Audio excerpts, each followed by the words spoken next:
नमस्कार दोस्तों, स्वागत है आप सभी का एक बार पुनः लक्ष्य संस्कृति एवं संस्कृति में। आज हम लोग देखेंगे उत्तर प्रदेश लोक सेवा आयोग GIC परीक्षा 2013 को राजकीय बालिका इंटर कॉलेज प्रवक्ता परीक्षा 2013 संस्कृत विषय के साथ। जैसा कि हम सभी जानते हैं कि 19 सितंबर को GIC की प्रारंभिक परीक्षा हो चुकी है और GIC की मुख्य परीक्षा अब 19 दिसंबर को होने वाली है, जिसमें कुल 2.5 महीने का समय है। तो पुरानी परीक्षाओं से हमें एक अच्छा प्रश्न उत्तर मिल जाएगा, हमारी अच्छी तैयारी हो जाएगी। प्रश्नों का माध्यम संस्कृत है, अतः संस्कृत लिखने बोलने के लिए हमें पुराने प्रश्नों को देखना बहुत ही आवश्यक है। इसके पहले भी मैंने 2009 और 2012 के प्रश्न पत्रों को अपने चैनल पर डाला है। यदि आप लोगों को आवश्यक लगे तो उसे भी अवश्य देख लीजिएगा। पूरे वीडियो तक लोग बने रहिएगा और देखते रहिए लक्ष्य संस्कृति एवं संस्कृति। आज का प्रश्न उत्तर हम लोग देख रहे हैं 2013 की परीक्षा को। तो पहला प्रश्न है हमारा, भगवद गीता महाभारतस्य कस्मिन् पर्वणि विद्यते। भगवद गीता महाभारत के किस पर्व में विद्यमान है? तो इसका हमारा बी वाला विकल्प सही होगा, भीष्म पर्व में। भीष्म पर्व में भगवद गीता विद्यमान है। जो भगवद गीता हम लोग 18 अध्यायों वाली पढ़ते हैं वह महाभारत के भीष्म पर्व से ली गई है। तो प्रश्नों को हम लोग देखेंगे, उसका एक एक उत्तर यदि हम लोग ज्ञात कर लेंगे, याद रखेंगे, उनको लिख सकते हैं, तो जो अति लघु टाइप के प्रश्न आएंगे, जो मुख्य परीक्षा में 10 प्रश्न आएंगे, उनमें से हम मेरे ख्याल से पूरे प्रश्न आप लोगों को अवश्य मिल जाएंगे। इसके बाद प्रश्न संख्या हमारा 2 है, मेघे माते गयतम वयः। यह किसकी उक्ति है? तो यह मल्लीनाथ की उक्ति है। इसका ए वाला विकल्प हमारा सही है। प्रश्न संख्या 3 है, हितोपदेशस्य रचनाकारो अस्ति। तो इसका रचनाकार है नारायण पंडित। हितोपदेशस्य जो रचना है, इसमें पशु पक्षी आदि के माध्यम से लोगों को शिक्षित किया जाता है। जैसा कि आजकल हम लोग कार्टून वीडियोज आदि देखते हैं, बच्चों को पढ़ाने के लिए भी इनका प्रयोग होता है। पशु पक्षी बोलते हैं, उनके माध्यम से बच्चों को शिक्षा ग्रहण कराई जाती है। बच्चों का मस्तिष्क जो होता है बहुत कोमल होता है, वह पशु पक्षियों के माध्यम से जब ग्रहण करते हैं तो उन्हें और अच्छे से याद हो जाता है। तो हितोपदेश ऐसी पहली रचना है जिसमें इन चीज़ों का ध्यान रखा गया। यह नारायण पंडित जी की रचना है। प्रश्न संख्या 4 है, दुर्मुख नामक गुप्तचर का उल्लेख कहाँ प्राप्त होता है? तो यह उल्लेख हमें उत्तर रामचरित में प्राप्त होता है। प्रश्न संख्या 4 का बी विकल्प सही है। इसके बाद हम लोग आगे देखते हैं। प्रश्न संख्या 5 है, न प्रभा तरलम ज्योतिरुदेति वसुधा तलात् इत्युक्ति वर्तते। इस प्रकार की ज्योति पृथ्वी से संभव नहीं है, यह उक्ति हमें प्राप्त होती है अभिज्ञान शाकुंतलम जो नाटक है हमारा महाकवि कालिदास का, उसमें प्राप्त होती है। दुष्यंत जो राजा हैं, हस्तिनापुर के राजा, वह शकुंतला को देख करके इस प्रकार की उक्ति कहते हैं। जब उन्हें अनुसुईया और प्रियंवदा के द्वारा पता चलता है कि शकुंतला अप्सरा, मेनका और महर्षि विश्वामित्र की पुत्री है, तो उसी अवसर पर वह कहते हैं कि इस प्रकार की जो ज्योति, इस प्रकार की प्रभा पृथ्वीवासियों में संभव कहाँ हो सकती है। प्रश्न संख्या 6 है हमारा, बाणभट्टस्य विषये वाणी वाणो बभूवेति कथनस्य लेखकः आसीत्। बाणभट्ट के विषय में वाणी वाणो बभूवेति, वाणी ही वाण का अवतार लेकर के हम लोगों के सामने आ गई, ऐसा कथन कहा है गोवर्धनाचार्य जी ने। इसका बी विकल्प हमारा सही होता है। प्रश्न संख्या 7 है, कविवर जयदेव रचित सरस संस्कृत काव्य है गीत गोविंद। जयदेव का गीत गोविंद अति प्रसिद्ध रचना है। हिंदी के भी प्रश्न पत्रों में पूछी जाती है और संस्कृत के भी प्रश्न पत्रों में यह रचना अधिकांशतः पूछी जाती है। प्रश्न संख्या 8 है, एको हि दोषो गुण सन्निपाते निमज्जितेन्दो क्रीडेषु अंक इति सूक्ति अस्मिन् काव्य उपलब्ध है। यह सूक्ति इस काव्य में उपलब्ध होती है। तो किस काव्य में?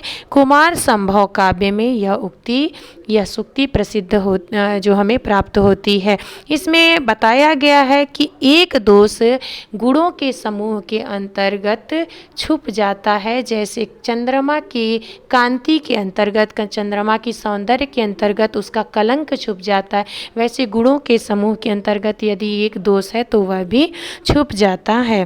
प्रश्न संख्या 9 है, बाणभट्टस्य गद्य रीति अस्ति। तो बाणभट्ट की गद्य रीति है पांचाली। बहुत बार पूछा गया यह प्रश्न है। उसके बाद प्रश्न संख्या 10 हम लोग देख लेते हैं। अधो लिखितेषु बृहत्त्रय्याम परिगण्यते। नीचे लिखे, अधो मतलब नीचे लिखे बृहत्त्रयों में किसकी गणना होती है? तो प्रश्न संख्या जो 10 है इसका सी विकल्प सही है, शिशुपाल वध की गणना होती है। इसके बाद हम लोग प्रश्न संख्या 11, न तत्ज्ञानम न तत्शिल्पम न सा विद्या न सा कला इति कस्मात् ग्रंथात् उद्धृतो अस्ति। वह ज्ञान ज्ञान नहीं है, वह शिल्प शिल्प नहीं है, वह विद्या विद्या नहीं है और वह कला कला नहीं है जो इसमें न प्राप्त हो। अर्थात किसमें न प्राप्त हो? तो इसका हमारा सी वाला विकल्प सही है, नाट्य शास्त्र में। जो चीज़ें हमें नाट्य शास्त्र में प्राप्त नहीं होती हैं वह ज्ञान ज्ञान नहीं है, वह कला कला नहीं है, वह शिल्प शिल्प नहीं है और वह विद्या विद्या नहीं है। अर्थात जो भी ज्ञान कला शिल्प विद्या सब प्राप्त होती है वह सब हमें नाट्य शास्त्र से प्राप्त हो जाती है। यह नाट्य शास्त्र का प्रथम उद्देश्य वाक्य भी है, ऐसा कहा जा सकता है। इसके बाद प्रश्न संख्या हमारा 12 है कि शस्त्रेण रक्ष्यम यद शक्य रक्ष्यम तद यशः शस्त्रभृतां छिड़ोति न तद यशः शस्त्रभृतां छिड़ोति। यह उक्ति कालिदासस्य कस्मिन् ग्रंथे अस्ति। यह उक्ति कालिदास के किस ग्रंथ में प्राप्त होती है? तो यह कालिदास के रघुवंशम में प्राप्त होती है, रघुवंश से प्राप्त होती है। सप्तमी विभक्ति है रघुवंश से, अर्थात रघुवंश में। कि शस्त्र के द्वारा जिसकी रक्षा न की जा सके तो फिर राजा के यश की यश जो है वह छीड़ नहीं होता है। यहाँ पे नंदिनी का जो परीक्षा वाला आख्यान दिया गया है कि जब नंदिनी राजा दिलीप की परीक्षा ले रही होती है उस समय एक सिंह आके नंदिनी गाय पर आक्रमण कर देता है और राजा उसे छुड़ाने के लिए अपने शस्त्र निकालने का प्रयास करते हैं और उनका हाथ वहीं शस्त्रों में ही चिपक कर रह जाता है।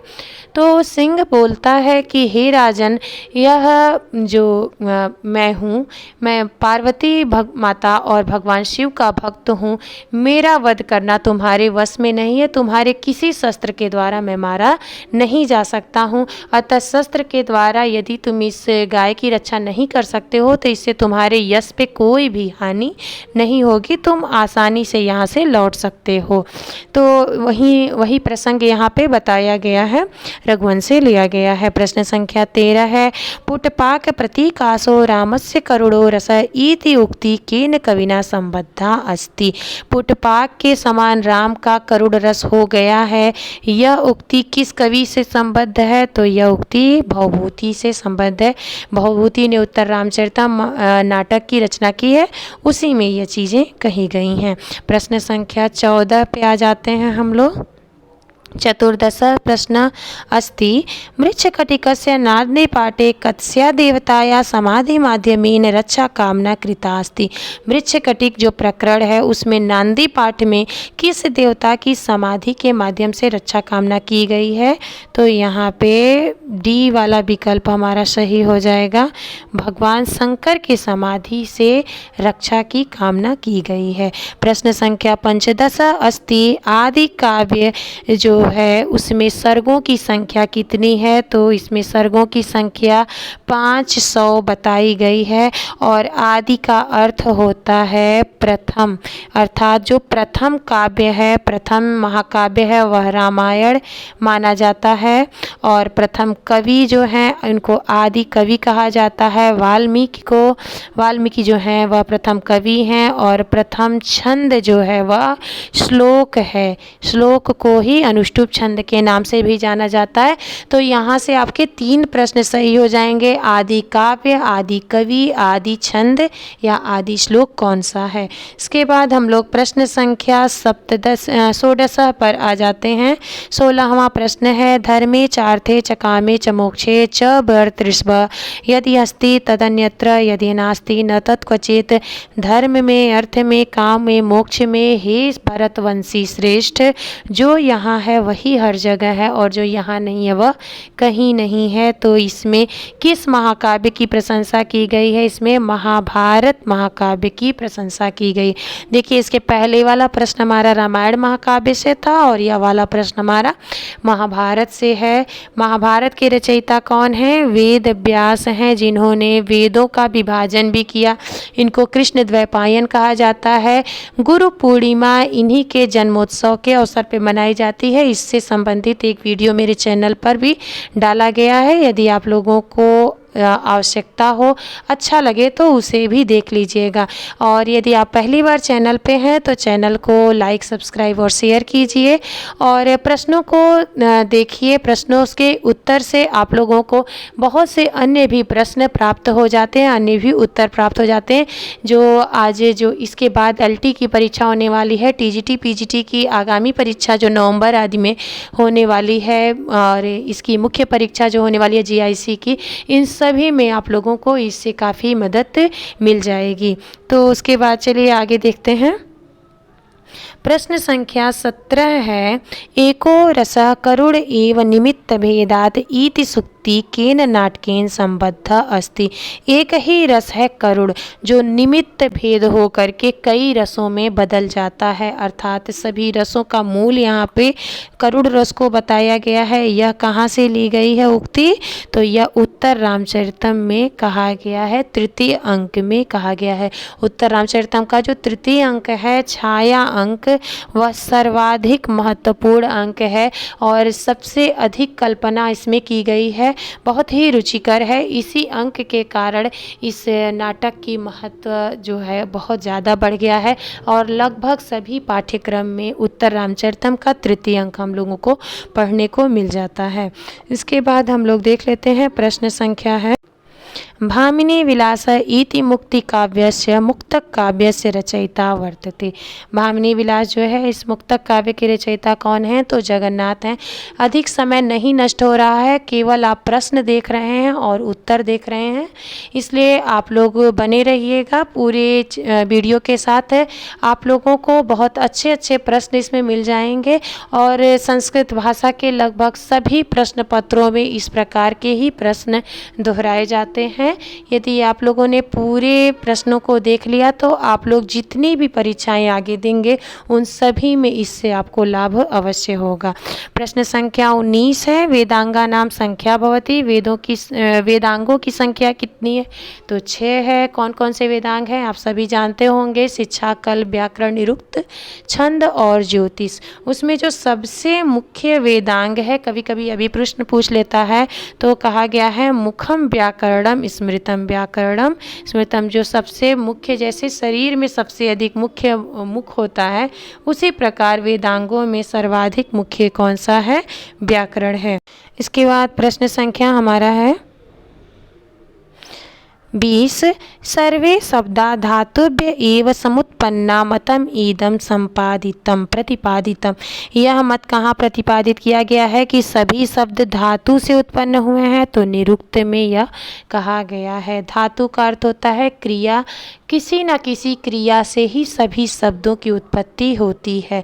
जैसे पठ धातु से, पठ क्रिया से पठति शब्द बनता है, वद धातु से वदति बनता है बोलना, चल धातु से चलति बनता है, और जितने शब्द रूप भी हैं जैसे राम शब्द ही है तो रम धातु से घय प्रत्यय लगा करके राम शब्द की उत्पत्ति हुई है। तो सभी शब्द जो हैं वह धातु से उत्पन्न हुए हैं, ऐसा किसमें कहा गया है? निरुक्त में कहा गया है।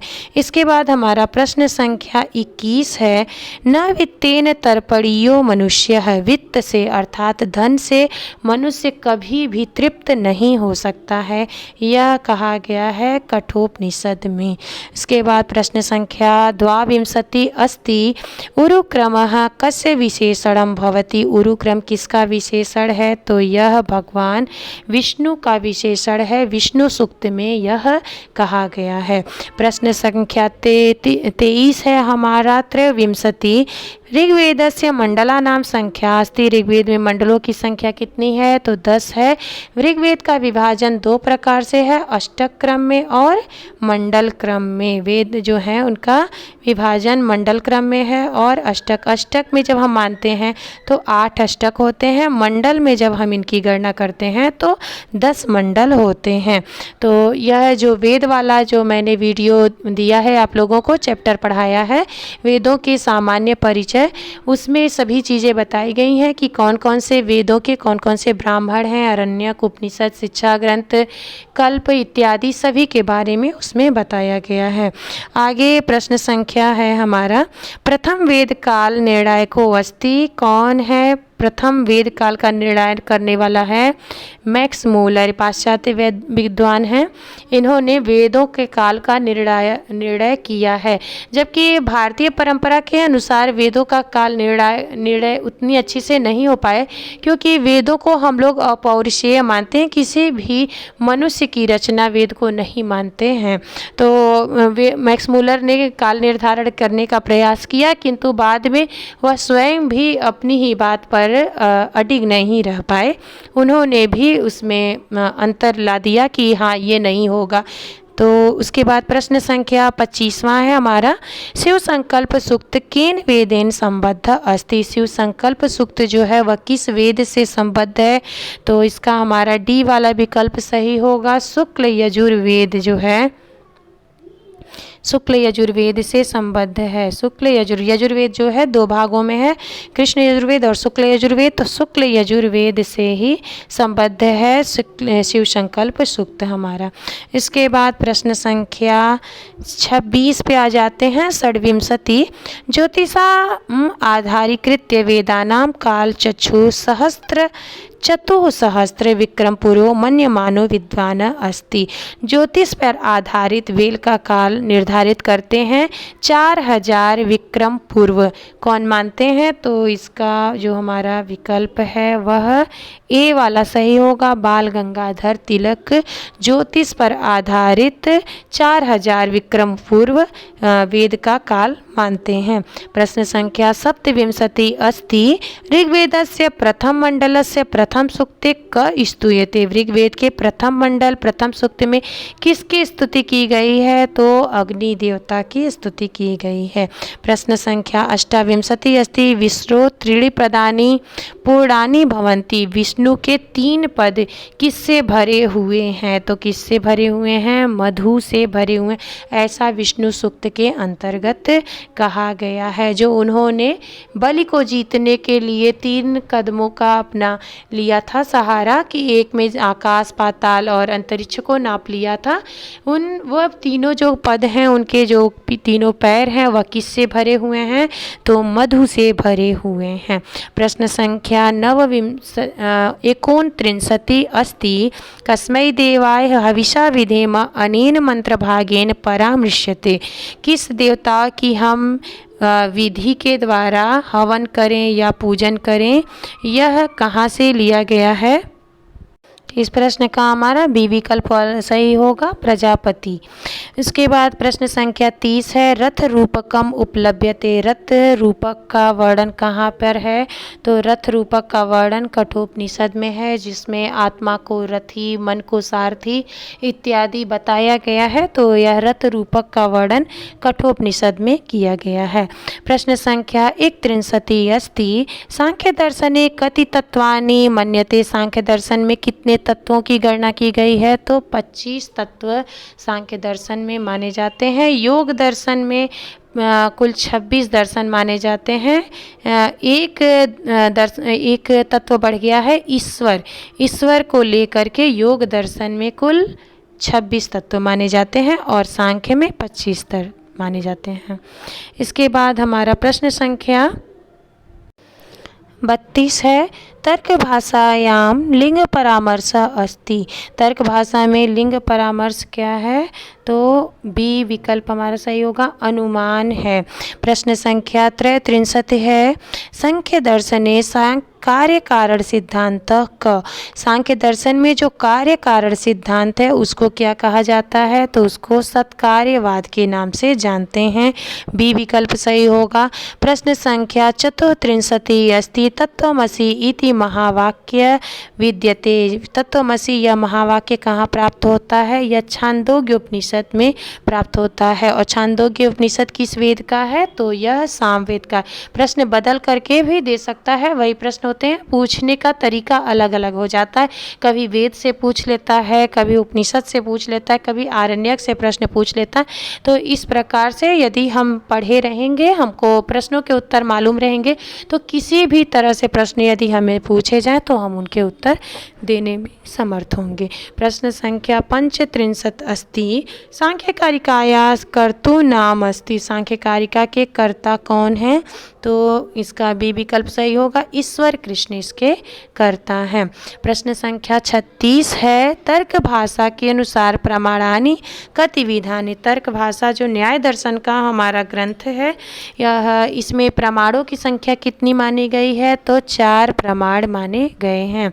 इसके बाद प्रश्न संख्या 37 है, स्थित प्रज्ञस्य लक्षणम गीतायां कस्मिन् अध्याये कृतम अस्ति। स्थित प्रज्ञ के लक्षण गीता के किस अध्याय में दिए गए हैं, तो इसका दूसरा वाला विकल्प हमारा सही होगा। दूसरे अध्याय सांख्य योग में स्थित प्रज्ञ का लक्षण दिया गया है। जो इसके पहले भगवत गीता के अष्टादश अमृत श्लोक मैंने बताए हैं, उसी में स्थित प्रज्ञ के लक्षण बताए गए। कुल 18 श्लोक हैं। यदि आप लोगों को आवश्यकता हो तो उसे भी अवश्य देख लीजिए, बहुत ही अच्छे हैं।